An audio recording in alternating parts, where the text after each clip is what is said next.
الحمد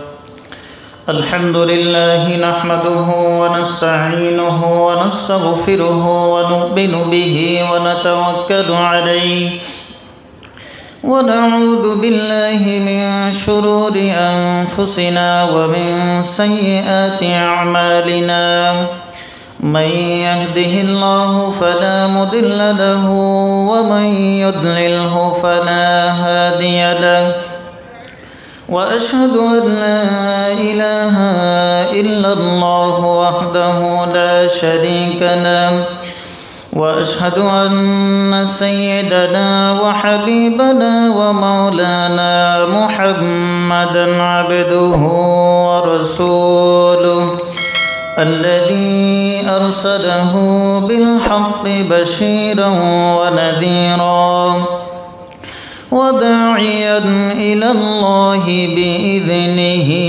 وسراجا وقمرا منيرا فقد قال الله تعالى في كلامه المجيد وفرقانه الحميد أعوذ بالله من الشيطان الرجيم بسم الله الرحمن الرحيم إن الله وملائكته يصلون على النبي يا أيها الذين آمنوا صلوا عليه وسلموا تسليما اللهم صل على سيدنا مولانا محمد وعلى آل سيدنا مولانا درود شريف محبت ارشاد فرون اللهم صل على سيدنا مولانا محمد وعلى آل سيدنا مولانا محمد بلغ العلا بكماله كشف الدجى بجماله حسنت جميع خصاله صلوا عليه وآله بلغ العلا بكماله كشف الدجى بجماله حسنت جميع خصاله صلوا عليه وآله اللهم صل على محمد وعلى آل محمد كما صليت على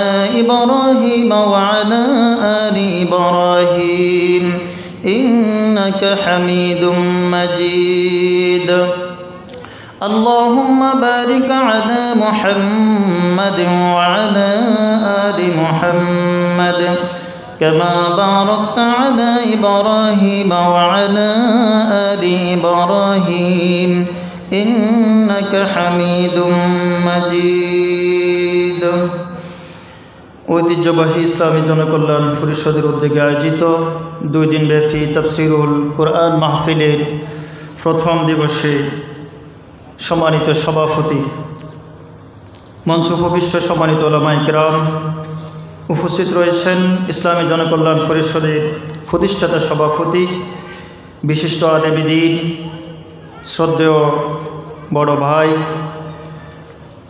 central ফাজা জামে মসজিদের সম্মানিত খতিব জনাব মাওলানা আলহাজ নূর মোহাম্মদ নিজামী মঞ্চ উপবিষ্ট সম্মানিত উলামায়ে কিরাম আমার সামনে যারা অবস্থান করছেন সম্মানিত মুসল্লিবৃন্দ প্রাণপ্রিয় এলাকাবাসী মাইকের আওয়াজ যতটুকু যাচ্ছে পর্দার অন্তরাল থেকে শ্রবণরতা সম্মানিত মা এবং বোনেরা সকলকে আন্তরিকভাবে সালাম নিবেদন করছি। আসসালামু আলাইকুম ওয়া রাহমাতুল্লাহি ওয়া বারাকাতুহু। আমরা আল্লাহ তাআলার দরবারে শুকরিয়া আদায় করছি যে আল্লাহ সুবহানাহু ওয়া তাআলা আজকে এই ইসলামী জনকল্যাণ পরিষদের উদ্যোগে আয়োজিত তাফসিরুল কোরআন মাহফিলে আমাদেরকে প্যান্ডেলে এসে আলোচনা শ্রবণ করার এবং আমাকে বলার সুযোগ আল্লাহ সুবহানাহু ওয়া তাআলা করে দিয়েছেন।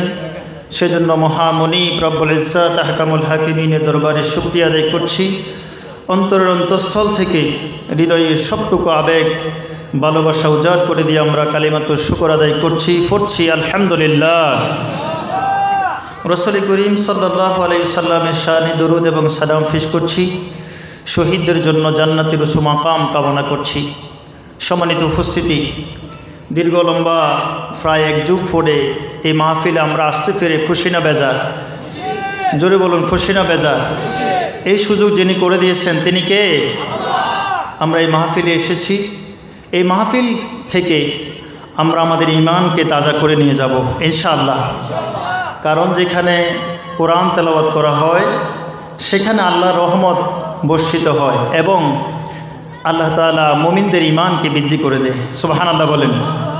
আল্লাহ রাব্বুল আলামিন বলেন, ইন্নামাল মুমিনুনা আল্লাযীনা ইযা যুকিরাল্লাহু ওয়াজিলাত কুলুবুহুম ওয়া ইযা তুলিয়াত আলাইহিম আয়াতুহু যাদাতুহুম ঈমানাও ওয়া আলা রাব্বিহিম ইয়াতাওয়াক্কালুন। সুবহানাল্লাহ। আল্লাহ তাআলা বলছেন, ইন্নামাল মুমিনুনা আল্লাযীনা ইযা যুকিরাল্লাহ, যখন মুমিনদের সামনে আল্লাহর নাম উচ্চারণ করা হয় তখন তাদের অন্তর প্রকম্পিত হয়ে যায়। সুবহানাল্লাহ। ওয়া ইযা তুলিয়াত আলাইহিম আয়াতুহু, যখন তাদের সামনে কোরআনের আয়াতসমূহ তেলাওয়াত করা হয় যাদাতহুম ঈমানা, তাদের ঈমান বৃদ্ধি পায়। সুবহানাল্লাহ বলেন। আমরা আজকে সেই ঈমানকে বৃদ্ধি করার জন্য, ঈমানের খোরাক নিয়ে যাওয়ার জন্য, আর এই ঈমান নিয়ে জান্নাতে যাওয়ার জন্য আমরা এসেছি, ঠিক কিনা বলুন? আমরা ঈমানকে মজবুত করব আর এই মজবুত ঈমান নিয়ে আল্লাহর জান্নাতে যেতে চাই। আল্লাহ আমাদেরকে কবুল করো, আমরা বলি আমিন। সম্মানিত উপস্থিতি, ঈমান আমার জীবনের সবচেয়ে দামি জিনিস যেটি, সেটির নাম হলো ঈমান। যার ঈমান আছে আল্লাহ তাকে চিরস্থায়ী জাহান্নামী বানাবেন না, আর যার ঈমান নেই আল্লাহ তাকে জান্নাত দেবেন না। এই ঈমান বাড়ে আবার কমে, ঠিক কিনা বলুন? আল্লাহ রাসূল সাল্লাল্লাহু আলাইহি সাল্লামকে প্রশ্ন করা হলো, ইয়া রাসূলুল্লাহ সাল্লাল্লাহু আলাইহি সাল্লাম, মাল ঈমান, ঈমান কি? আল্লাহ নবী বললেন, ক্বালা ইযা সাররাতকা হাসানাতুকা ওয়া সাআতকা সাইয়্যাতুকা ফাআনতা মুমিন, যখন তোমাকে তোমার ভালো কাজ আনন্দ দেবে এবং তোমার মন্দ কাজ যখন তোমাকে পীড়া দেবে, কষ্ট দেবে, তখন তুমি বুঝতে পারবে তোমার ঈমান আছে। সুবহানাল্লাহ বলেন। আমরা ভালো কাজ করলে আনন্দ লাগে কিনা? কথা বলেন।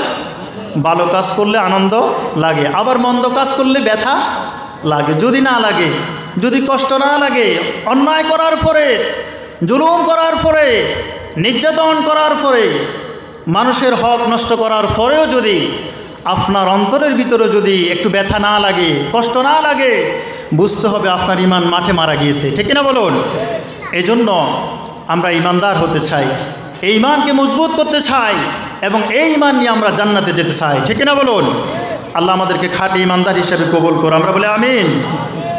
ঈমান, ঈমানের মূল যে কথাটা আমরা সবার আগে বলেছিলাম সেটা কি?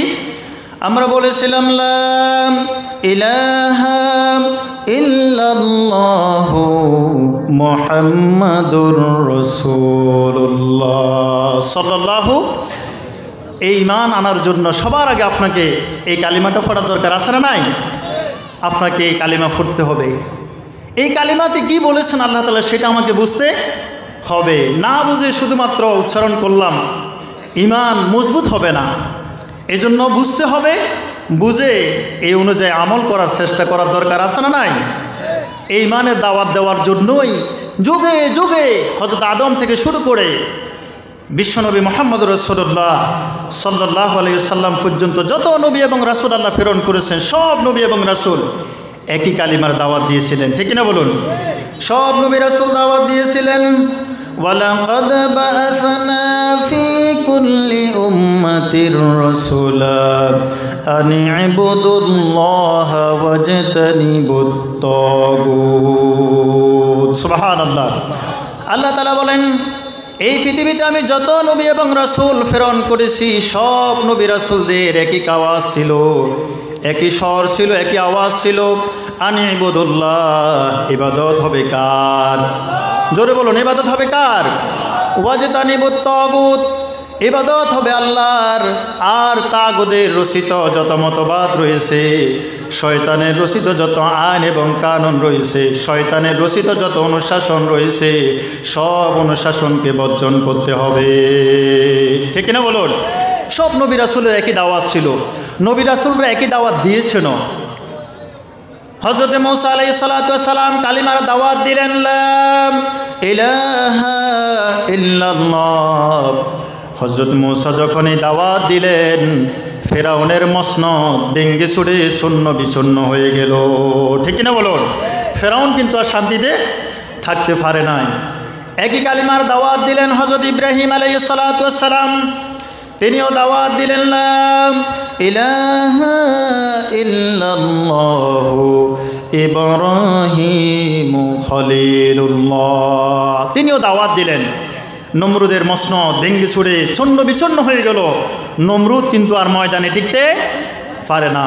একই কালিমার দাওয়াত দিলেন বিশ্বনবী মুহাম্মদুর রাসূলুল্লাহ সাল্লাল্লাহু আলাইহি ওয়াসাল্লাম, তিনিও দাওয়াত দিলেন, লা ইলাহা ইল্লাল্লাহু মুহাম্মাদুর রাসূলুল্লাহ। তিনি দাওয়াত দিলেন। আবু জেহেল, আবু লাহাব, উতবা, শাইবা, মুগীরা যতজন ইসলাম বিদ্বেষী ছিল, তারা কেউ আর মুহাম্মদ সাল্লাল্লাহু আলাইহি ওয়াসাল্লামকে আগের মতো সাদরে আমন্ত্রণ জানায়নি। কেউ মুহাম্মদ সাল্লাল্লাহু আলাইহি ওয়াসাল্লামকে আগের মতো আলামিন আসাদিক এখন আর বলছে না। আবু জেহেল, আবু লাহাবের উত্তরসূরি যারা ছিল, তারা কিন্তু আর শান্তিতে থাকতে দিচ্ছে না। মুহাম্মদ সাল্লাল্লাহু আলাইহি ওয়াসাল্লামকে পাগল বলা শুরু করে দিয়েছে। শেষ পর্যন্ত আবু জেহেল, আবু লাহাবের মসনদ ভেঙে ছুঁড়ে চূর্ণ বিচূর্ণ হয়ে গিয়েছিল। ঠিক না বলুন? দাওয়াত একটাই, লা ইলাহা ইল্লাল্লাহ। এই কালিমার দাওয়াত আমরাও দিই, অনেকেই আমরা দিয়ে থাকি, কিন্তু আমরা কেউ ফুলের মালা পাই, কেউ হালুয়া রুটি পাই, কেউ সুখে শান্তিতে বসবাস করি, আবার কেউ এই কালিমার দাওয়াত দিতে গিয়ে জেল, জুলুম, নির্যাতন, এমনকি হত্যার সম্মুখীন হয়ে ফাঁসির কাছে পর্যন্ত যাওয়া লাগে। ঠিক না বলুন? সুতরাং সবার ইমানের দাওয়াত, সবার কালিমার দাওয়াত এক নয়। তার মানেটা কি? তার মানে হলো ইমানের দাওয়াত সবাই দিলেও সবাই হক আদায় করে দিচ্ছে না। ঠিক না বলুন? যদি হক আদায় করে হযরত ইব্রাহিম যেভাবে দিয়েছিল, হযরত মূসা আলাইহিস সালাতু ওয়াস সালাম যেভাবে দিয়েছিল, বিশ্বনবী মুহাম্মদুর রাসূলুল্লাহ সাল্লাল্লাহু আলাইহি ওয়াসাল্লাম তিনি যেভাবে কালিমার দাওয়াত হক আদায় করে দিয়েছিল, ঠিক একইভাবে যদি আমরাও সেই কালিমার দাওয়াত দিই, তাহলে ফুলের মালা আসার সম্ভাবনা টোটালি নেই। ঠিক না বলুন? কারণ যেখানে কালিমার দাওয়াত দেওয়া হয়, কালিমার দাওয়াত, হকের দাওয়াত যখন দেওয়া হয়, বাতিলরা সেটাকে সহজভাবে নেয় না। ঠিক না বলুন? কারণ আল্লাহ তাআলা বলছেন, জাল হক ওয়া যাহাকাল বাতিল ইন্নাল বাতিলা কানা যাহুকা। কারণ হক আসলে বাতিল দূরীভূত হবে, এবং বাতিল দূরীভূত হওয়ারই কথা। ঠিক না বলুন? এই পৃথিবীতে দিন আসলে রাত যেভাবে চলে যাবে, অন্ধকার আসলে আলো যখন আসবে অন্ধকার চলে যাবে, অমাবস্যা আসলে পূর্ণিমা চলে যাবে, এটা যেমন সত্য, হক প্রতিষ্ঠিত হলে বাতিল ফালাতে বাধ্য হবে, এটাও ঠিক তেমন সত্য। ঠিক না বলুন? ইমানের দাওয়াত যদি দেন, সঠিকভাবে হক আদায় করে দিলে একই কাজই হবে আমাদের। ঠিক না বলুন? আল্লাহ তাআলা আমাদেরকে বুঝার তৌফিক দান করুক, আমরা বলে আমিন। এখন এই কালিমার দাওয়াত আমরা দিই, এই কালিমার দাওয়াতের ভিতরে কি আমরা বুঝাই? এই কালিমার হকটা কি? এই কালিমা ইমান বিল্লাহ, আল্লাহর উপর ইমান আনলে আমাদের শিক্ষা কে দেবে? ইমান বিল্লাহ আমাদেরকে কি মেসেজ দেবে? সেই বিষয়টা আমি আপনাদেরকে শোনাতে চাই। ইমান বিল্লাহ, আল্লাহর উপরে ইমান যখন আপনি আনবেন, আনার সাথে সাথে আপনি আত্মমর্যাদা সম্পন্ন হয়ে যাবেন। সুবহানাল্লাহ। আপনি আত্মমর্যাদা হবে, আপনার পার্সোনালিটি, ব্যক্তিত্ব বেড়ে যাবে। সুবহানাল্লাহ। কারণ ইমান গ্রহণ করার আগে যে সমস্ত ব্যক্তিরা ইমান গ্রহণ করেছে, তারা কিন্তু বাঁশের পূজা করত, মাছের পূজা করত, নিজের হাতে বানিয়ে মূর্তি পূজা করত এবং সাপের সামনে পর্যন্ত দাঁড়িয়ে তারা পূজা শুরু করে দিত। কিন্তু ঈমান আনার পর এখন আর সাপের সামনেও মাথা নত করে না, বাঁশের সামনে মাথা নত করে না, নিজের হাত দিয়ে বানানো মূর্তির সামনেও আর মাথা নত করে, একজনের সামনে মাথা নত করে, তিনি কে? আল্লাহ রাব্বুল আলামিন বলছেন, ইন্নাল্লাযীনা তাদউনা মিন দুনিল্লাহি ইবাদুন আমসালুকুম ফাদউহুম ফালইস্তাজিবু লাকুম ইন কুনতুম সাদিকিন। সুবহানাল্লাহ। আল্লাহ রাব্বুল আলামিন বলছেন, তোমরা আল্লাহকে বাদ দিয়ে যাদেরকে তোমরা রব হিসাবে গ্রহণ করেছো তারা তো তোমাদের মতো আমার বান্দা, তারা তোমাদের সম্পর্কে তোমাদের কোনো লাভও করতে পারে না, তোমাদের কোনো ক্ষতিও করতে পারবে না, তারা তোমাদের কোনো প্রয়োজনও পূরণ করতে পারবে না। ঠিক কিনা বলো? আল্লাহকে বাদ দিয়ে যাদেরকে গ্রহণ করছো তারা তোমাদের কোনো প্রয়োজন পূরণ করতে পারবে না, তোমরা ডাকলে সাড়া দিতে পারবে না। কারণ যাদেরকে তোমরা মানছো, যাদের পূজা অর্চনা তোমরা করছো, তাদের সামনে হাজারো খাবার পড়ে থাকে, একটা খাবারে তারা হাত দিয়ে নাড়াছাড়াও করতে পারে? আল্লাহ তাআলা বলছেন, ওয়ালাম ইস্তাতিউনা লাহুম নাসরান ওয়ালা আনফুসাহুম ইয়ানসুরুন। সুবহানাল্লাহ। আল্লাহ তাআলা বলছেন, তোমরা যাদেরকে আল্লাহকে বাদ দিয়ে যাদেরকে তোমরা ডাকছো তারা তোমাদের কোনো সাহায্য পূরণ করতে পারবে, তোমাদের কোনো চাওয়া পাওয়া তারা পূরণ করতে পারে না, পারার কোনো সম্ভাবনাও নেই। বিশ্বনবী মুহাম্মদ রাসূলুল্লাহ সাল্লাল্লাহু আলাইহি সাল্লামের কাছে একজন সাহাবী আসলেন। বিশ্বনবী দেখতে পেলেন, আসার সময় সে একটা মূর্তি হাতে করে নিয়ে এসেছে। কি নিয়ে এসেছে? মূর্তি হাতে করে নিয়ে এসেছে। আল্লাহ নবী বলছেন, এটা কি?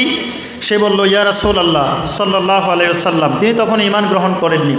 ইয়া রাসূলুল্লাহ সাল্লাল্লাহু আলাইহি ওয়াসাল্লাম, এই বানানো দেবতা মূর্তির পূজা আমি করতাম, আমার প্রয়োজন পূরণ করার জন্য তাকে আমি সঙ্গে সাথে রাখতাম, আমার সাথে সাথে রাখতাম। হঠাৎ করে আমার প্রস্রাবের ব্যাগ এলো, আমি তাকে এক পাশে রেখে আমার হাজত পূরণ করতে গেলাম। হাজত পূরণ করে এসে দেখতে পেলাম আমার বানানো সেই মূর্তি, আমার দেবতার শরীরের ভিতরে কিছু পানি আমি দেখতে পেলাম।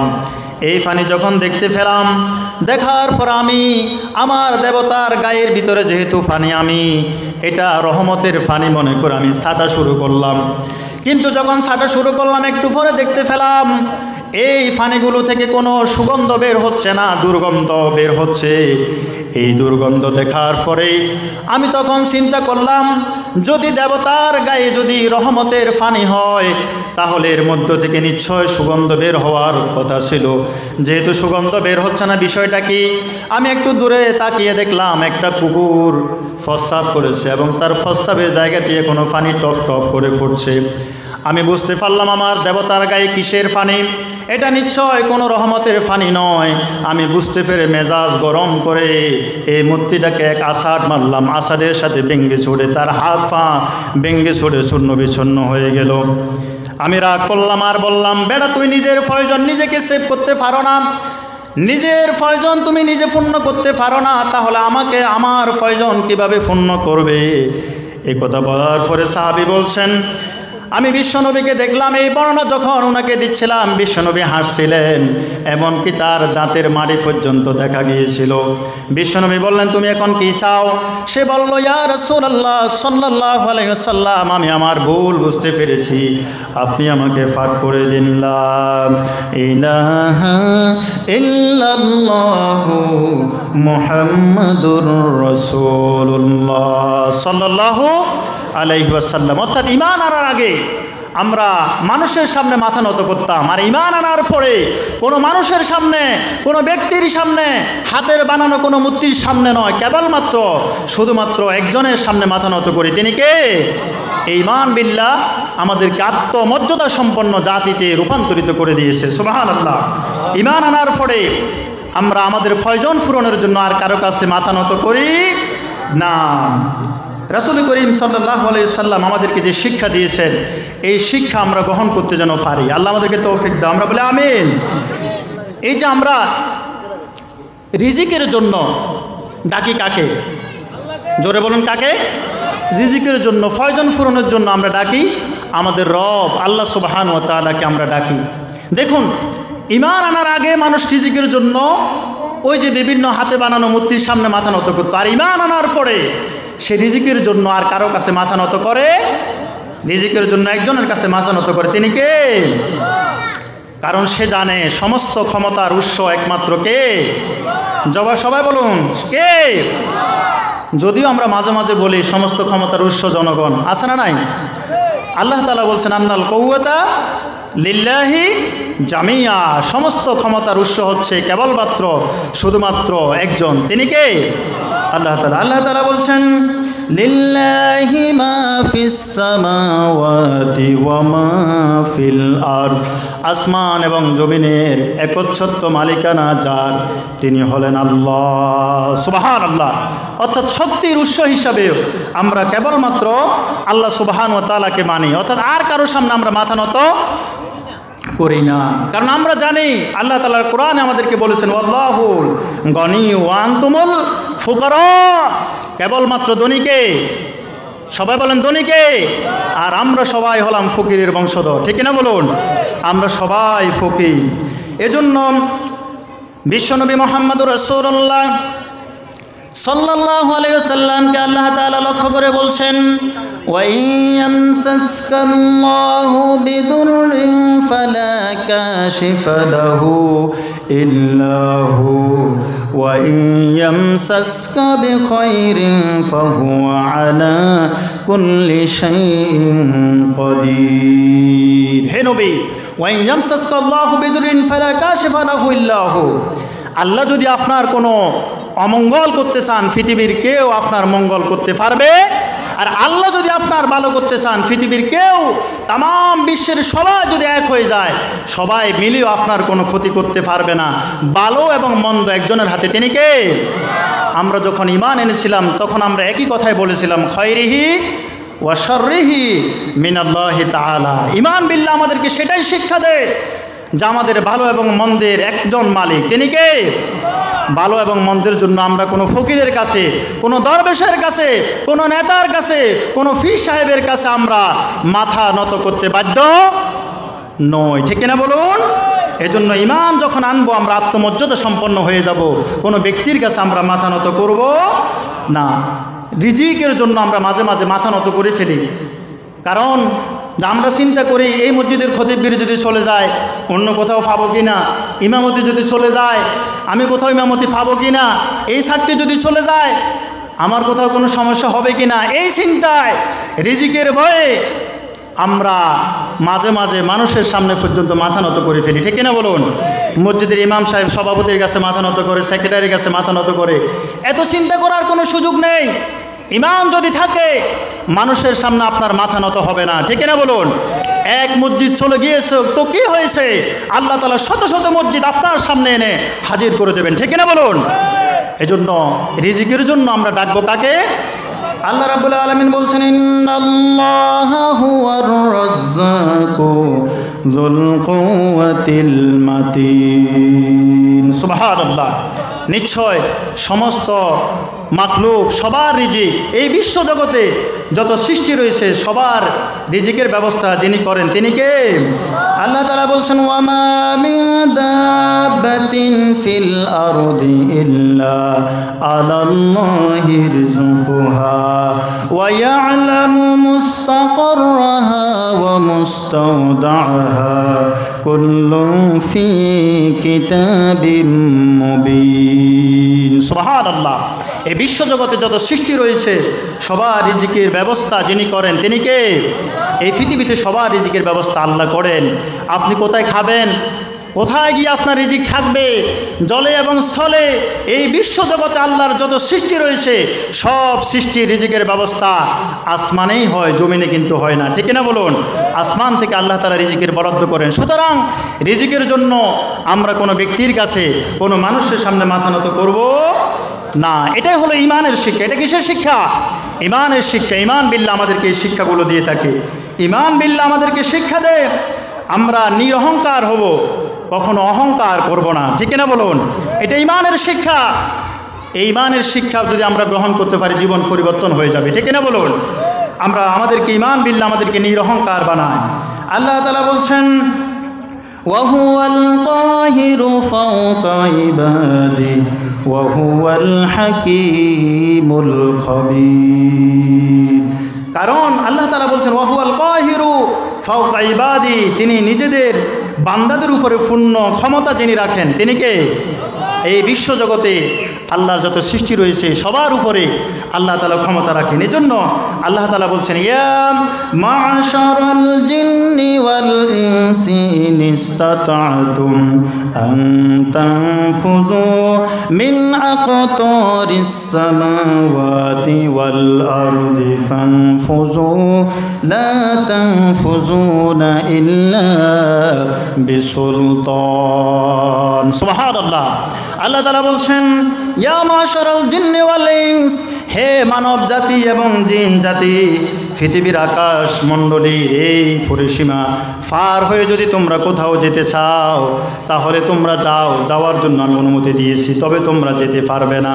কারণ এই বিশ্বজগৎ, এই আসমান এবং জমিনের পরিসীমা ফেরিয়ে যেতে হলে তোমাদের গায়ে যে শক্তির দরকার আছে সেই শক্তি তোমাদের নাই। সুবহানাল্লাহ। সুতরাং আমাদেরকে মনে রাখতে হবে, আমরা যদি অহংকার করি, কিসের অহংকার? অহংকার করার মতো কোনো কিছুই আল্লাহ আমাদেরকে দেন নাই, ঠিক না বলুন? আমরা জ্ঞানের অহংকার করি, স্বাস্থ্যের অহংকার করি, ক্ষমতার বাহাদুরি দেখাই। কিসের স্বাস্থ্য? 2 দিন 3 দিন একত্রে ফাতলা পায়খানা হলে আর চেহারার দিকে তাকানো যায় না, ঠিক না বলুন? এরপর আমরা বিদ্যার অহংকার করি, কতটুকু এলেম কত জ্ঞান আমরা অর্জন করেছি। এই জ্ঞান আল্লাহ তাআলা বলছেন ওয়ামা উতিতু মিনাল ইলমি ইল্লা কলিলা, তোমাদেরকে যে জ্ঞান দিয়েছে এটা তো সামান্যতম জ্ঞান, সামান্য জ্ঞানও নয়, সামান্যতম জ্ঞান তোমাদেরকে দান করেছি। কত ক্ষমতা যতদিন আছে ততদিন আপনাকে সবাই সেলুট দেবে, আর সেই ক্ষমতা চলে গেলে সেই সেলুট আর থাকবে না। সেই ক্ষমতা চলে যাওয়ার পরে যে হাত দিয়ে সেলুট দিয়েছে সেই হাত দিয়ে আবার হ্যাংকা ফুরিয়ে দেবে, ঠিক না বলুন? সেই দৃশ্য আছে না নাই? আমরা দেখতে পাচ্ছি যারা ক্ষমতা পাওয়ার পরে ক্ষমতার অপব্যবহার করেছিল, আল্লাহ সুবহানাহু ওয়া তাআলা সময়ের ব্যবধানে তাদেরকে ডাস্টবিনে নিক্ষেপ করেছে, ঠিক না বলুন? এই জন্য ক্ষমতা পাওয়ার পরে কোনো বাহাদুরি চলবে না, ঠিক না বলুন? ক্ষমতার মালিক কে? আল্লাহ তাআলা বলছেন কুলিল্লাহুম্মা মালিকাল মুলক তুতিল মুলকা মান তাশা ওয়া তানজিউল মুলকা মিম্মান তাশা ওয়া তুইজ্জু মান তাশা ওয়া তুযিল্লু মান তাশা। ক্ষমতার বাহাদুরি করার সুযোগ নেই, ক্ষমতা আল্লাহ তাআলা দিয়ে থাকেন, আর একটু অবকাশ দেন। এই সুযোগ পাওয়ার পরে ক্ষমতা যখন অপব্যবহার করার পরে আল্লাহ তাআলা একটু ছাড় দেন, তবে চূড়ান্তভাবে আল্লাহ ছেড়ে দেন না, ঠিক না বলুন? এই জন্য আমরা যেন ক্ষমতা পাওয়ার পরে আমরা যেন ক্ষমতার অপব্যবহার না করি। আল্লাহ তাআলা যারা ইতিমধ্যে যারা ফালাতে বাধ্য হয়েছে, ইতিমধ্যে যারা বাংলাদেশ ত্যাগ করতে বাধ্য হয়েছে, তাদের থেকে আমাদেরও শিক্ষা নেওয়ার দরকার আছে না নাই? আমরা শিক্ষা গ্রহণ করব, আমরাও যেন তাদের মতো ক্ষমতার অপব্যবহার না করি, ঠিক না বলুন? আল্লাহ বুঝার তৌফিক দান, আমরা বলি আমিন। ইমানের, আমার হুজুর চলে এসেছে, আমি আর 2 মিনিটের মধ্যে শেষ করে দিচ্ছি। ইমানের 3 নম্বর দাবি হলো আমরা আল্লাহ ছাড়া আর কাউকে ভয় পাবো। এটা ইমানের শিক্ষা। ইমান যদি থাকে আপনি ভয় পাবেন কেবলমাত্র শুধুমাত্র একজনকে, তিনি কে? আমরা মৃত্যুকেও ভয় পাই, আছে না নাই?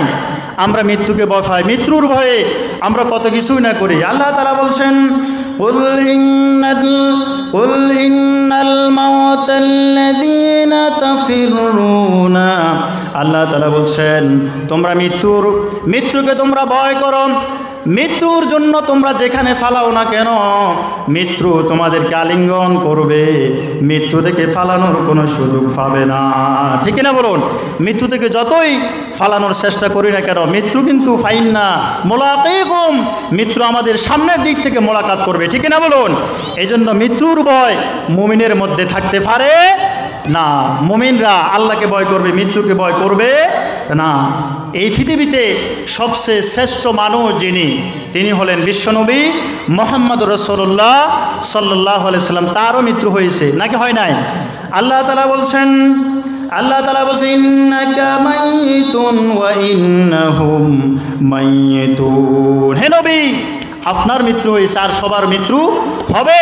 সুতরাং মৃত্যু থেকে ফালানোর জন্য যতই চেষ্টা আমরা করি, মৃত্যু আমাদের হবেই হবে। সুতরাং ঈমান যার থাকবে সে মৃত্যুকেও ভয় করবে না। প্রয়োজনে শাহাদাত বরণ করব, সত্যের পথে কথা বলতে গিয়ে জীবনের শেষ নিঃশ্বাস ত্যাগ করব, তারপরেও বাতিলের সামনে মাথা নত করব না। মৃত্যুর জন্য কোনো ভয় পাবো না, কারণ মৃত্যু হলো মুমিনের জন্য হাদিয়া। ঠিক না বলুন? আপনার এই ইহজগতের এই গণ্ডি ফেরিয়ে গেলেই, এই সেতু ফেরিয়ে সামনের সেতুতে গেলেই আপনি আল্লাহর সামনে সাক্ষাৎ করবেন, আল্লাহর দিদার ইলাহি নসিব হয়ে যাবে। সুতরাং মৃত্যুকে কোনো মুসলমান ভয় করতে পারে? জীবন চলে যাবে, মাল চলে যাবে, সম্পদ চলে যাবে, এরপরে আমরা মৃত্যুকে ভয় করব না। আল্লাহ তাআলা বলছেন, ইন্নাল্লাহা আশতারা মিনাল মুমিনিনা আনফুসাহুম ওয়া আমওয়ালাহুম বিআন্না লাহুমুল জান্নাহ।